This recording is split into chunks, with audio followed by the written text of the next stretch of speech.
In a battle of AL West teams, the 28-17 Oakland Athletics traveled to the Juice Box to take on the 23-23 Houston Astros. Lance McCullers was on the bump for them, 3-2 with a 4.31 ERA, and in the top half of the first, with one out, he would get Yangervis Solarte to pop up the right field, almost a home run, but it dies at the warning track. Sonny Gray now on the mound, bottom half of the first for the A's, 7-1 on the year with a 4 ERA. He's got the wins, but not the ERA, as Tony Kemp would start his day off on this leadoff man with a single, and he's fast. Jose Altuve's replacement at second base, and he goes and swipes second base, but the throw gets into center field. Pollock fields it, throws it into third base, but Kemp moves up anyways. So runner on third now for the Astros, as Carlos Correa grounds at the first. Olsen steps on the bag to retire Correa, but one run does come in, so 1-0 Stros is the lead. In the top half of the third, Franklin Barreto grounds at the shortstop Correa,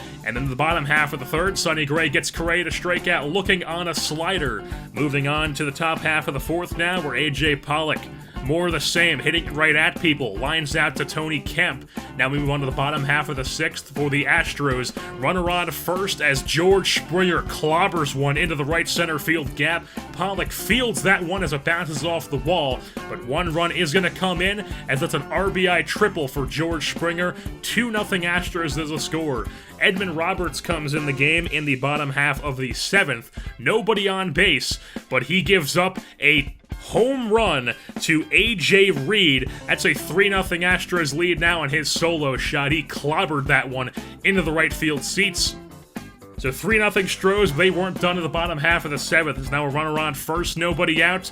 Andrew Applin is going to bloop one into left field. Monty Mason charges it, somehow runs right past it, and that's going to set up second and third for the Astros, nobody out, as it brings up Stacy, as he's going to hit a ground ball to second base. Fernandez makes a nice barehanded play, but one run does come in. 4-0 Astros. Ground back to basically the same spot. Fernandez makes the play yet again, but the run does come in. 5-0 Astros is the score.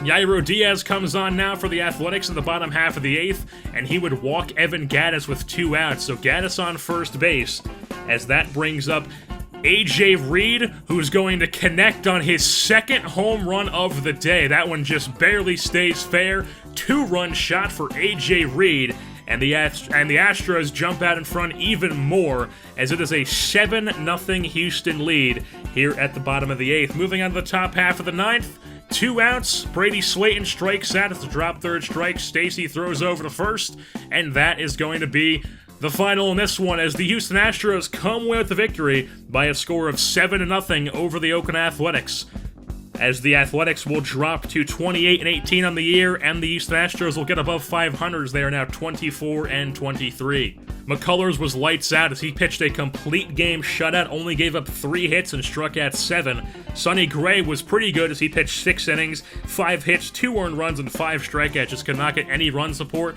and his bullpen gave up way more runs than they should have, as the final, like I said, is 7-0 Houston. In large part due to A.J. Reed, who had 2 home runs and 3 RBI. George Springer also had 2 triples. Andrew Applin went 3 for 4 with 2 doubles. And then Tony Kemp is 1 for 4 with an RBI. Lance McCullers is now 4-2 on the year. Sonny Gray is now 7-2, as the Houston Astros win this one 7-0 over the Oakland Athletics, and that'll wrap things up for this edition of Athletics Baseball. I've been your host, Jersey Bourne, and I'm saying goodbye.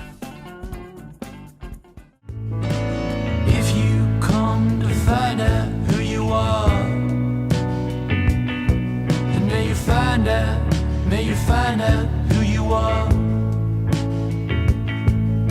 And if you come to search for what is lost, then may you find it at any cost.